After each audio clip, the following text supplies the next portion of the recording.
Hey, hi, hello everybody, it's Deadbedspread. And do you remember at the start of June where I asked could I draw your Fakemon for the spectacular starter summer Fakemontage? No? Well hey, I'm Deadbedspread, and at the start of June I asked could I draw your Fakemon for the spectacular starter summer Fakemontage. But what is a Fakemontage? Well, it's a big gathering of the community's Fakemon, all in one place. A Fakemon montage, if you will, even though it's really a collage, the name just sounded too good, so. My true inspiration for this project, and the first I came to know of anything like this, was with collaborations held by the Britannia region on DeviantArt, with their outstanding ghost type and fighting versus fairy illustrations, both of which featured an outstanding number of Fakemon created by different artists, including two of mine. I did my first one of these back in the holiday season of 2021, the festively freezing Fakemontage, filled to the brim with Fakemon of the super underappreciated ice type. So naturally, the next step was to heat up with a summertime beach party. Over on my Discord, I asked my server members to submit their starter Fakemon that they'd like to see included, ranging from first stages to final forms, including entire evolution lines. And once the submission window ended, I selected my personal top 45. 15 grass types, 15 fire types, and 15 water types. And also adding 3 of my own starters throughout the years, bringing the total number of mons up to 48. Despite being able to place multiple submissions, I did limit the choice to only one starter per artist, to keep things fair. And very quickly, before we get started, today's video is sponsored by DBS, my streaming channel. Most of the drawing process here was done on stream, so to catch me when I go live, help me design Fakemon, and just keep me company in general, head on over to DBESS. DBS. With that out of the way, let's get going. After deciding which Fakemon I wanted to include, I began the illustration process by creating a very baseline landscape. I mean, what screams summertime more than going to the beach? This seemed like the perfect setting, with the sea representing the water types, the hot sand being fire, and the grassy sand dunes being grass. The first major step was figuring out where to position all of the Fakemon, and which groupings would work best. Nopito and Sagardune are both cacti, so that seemed like a pretty obvious pairing. Vampire and Norse Florade are both bats, so they could reasonably be next to each other. 48 is a big number, so it was important that all of them were able to be seen clearly amongst the crowd. I also didn't want to divide the image into thirds based on the primary typings of each Fakemon. The idea of them all hanging out and having a good time wouldn't have worked as well if they were all segregated based on what type they were. As a result, some groupings feature all 3 types hanging out. Frog, Trog, and this little unnamed tadpole are all grass-type frogs. But they're not going to let their typing prevent the fire-type toad Flammable from hanging out with them. We've also got a grass-type mammal, fire-type reptile, and water-type fish all hanging out together too. This beach is a place of acceptance and joy. Next was onto the roughs. Doing crude rough drawings of what the final poses may end up looking like is an incredibly useful part of creating a massive image such as this one. Doing it this way allows easy resizing and repositioning. Instead of you completing the line art and then suddenly realizing that it looks wrong, resizing it would ruin the quality, resulting in needing to start again and thus wasting precious time and effort. This was especially important for Fakemon in the background, such as Rabbleruptor and what I eventually ended up turning into a family of snakes on the left side of the canvas. It's an important part of the process, as some of these concepts will change over time. Originally, I had Wurzurk and one of my own grass starters, Elktick, arm wrestling. However, it was really awkward and not able to be seen clearly amongst the crowd, so before any line art was done, I altered the roughs and instead had them playing a game of rock, paper, scissors, which Wurzurk was not happy about. As mentioned, this isn't my first time doing an image like this.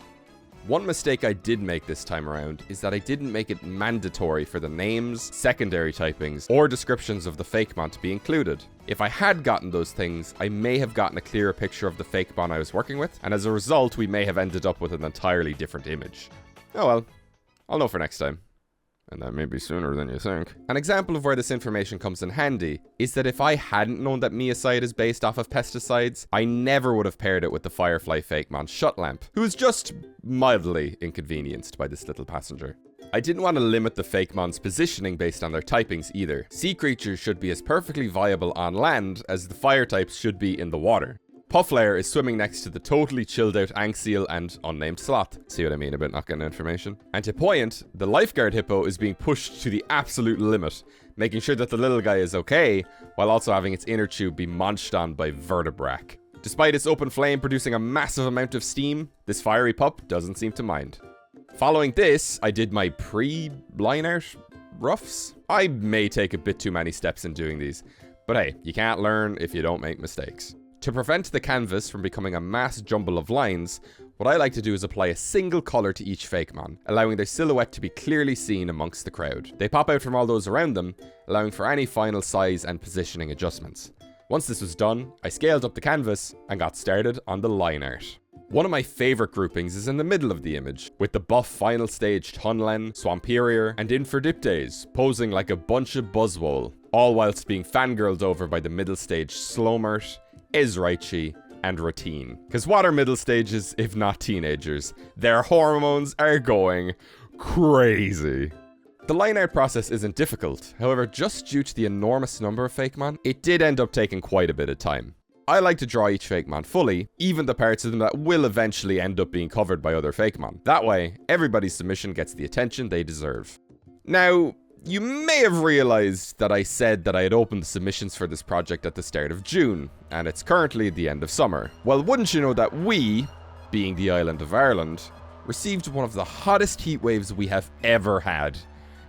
Ever. Now you might just say, hey, turn on the aircon. Well, that's the thing. We don't have such things here. Houses here are built to retain heat. So once it reaches 30 degrees or more, there's nothing much more we can do than just return to slug. If you want an idea of what it's like in this part of the world, go check out Luvy's video, Summer and Heat in the UK. As I didn't want my PC to melt while streaming and screen recording, the Fakemontage did ultimately end up getting delayed. But sure look, we're here now. Speaking of suppressing heat, Magram is receiving the brunt of Cyclid and Caflame's revving antics, receiving a slap of sand to the face. Makes you wonder, will that turn its flames to glass? Glass type confirmed? Following this, base colors. Pretty much every Fakemon provided had a really good color scheme, so I didn't really have to do much tweaking. 4 were provided without colors, so that was a fun challenge to come up with my own color schemes. Probably the most interesting Fakemon in regards to color was what I came to call Berry God, a final stage grass starter that was designed by a colorblind artist. You know, something as simple as a grass starter not including any shade of green severely elevated this Fakemon for me. The Berry God is sharing berries with Slibbery and Scafling, who had stored its berry on its tail, but has quickly had it swiped by the sneaky Cokespurt. The next step was shading. With the sun high up in the sky on a nice summer day, it was nothing too difficult. Highlights on top, shadows below. However, somewhat predictably, a lot of the fire-type Pokemon had, well, fire on them. Don't worry, I'm not going to bash anyone for including this, when over half of the fully evolved fire starters have an open flame somewhere in their design. All this did was just add extra consideration while shading, because, like the sun, fire is a light source. It's wild, who knew? 2 of said Pokemon are Burngulet and what I came to call Sparkhorse. Both are known for being speedy and having a race across the beach. They're pursued by Amphibiant, a Fakemon that is incredibly fast in water, but struggling to keep up on dry land. It shares a bubble helmet with an unnamed space water bear, who's been given a piggyback by another similar Fakemon, Nitrolar Bear. Just an overall good time all around. Post-shading, all that was left was to add in the background elements, the waves, grass, sand details. Some such details were the dust clouds following the 3 racers, but also included in the small gathering of Screwid, Lagnus, Merhydro, and the nicknamed Coco Sloth. Almost like a babysitter taking the kids on a beach day. They've clearly taken influence from her, giving Lagnus a giant mermaid tail made of sand. Now, despite not requesting as much info as I probably should have, here's still some trivia. The most common typing was... Fire! Yeah, it doesn't really work now, does it? I counted the list of all the submitted Fakemon twice, and ended up landing on 198. So pretty much 200 Fakemon to choose from.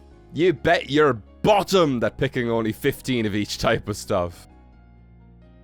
Out of all the Fakemon selected, we have 20 first stages, 9 middle stages, 19 final stages, 2 bats, 2 birds, 2 bears, 2 sharks, 2 lizards, 2 cacti, 3 snakes, 4 goaty looking guys, 4 froggos, 4 berry boys, and 48 good boys!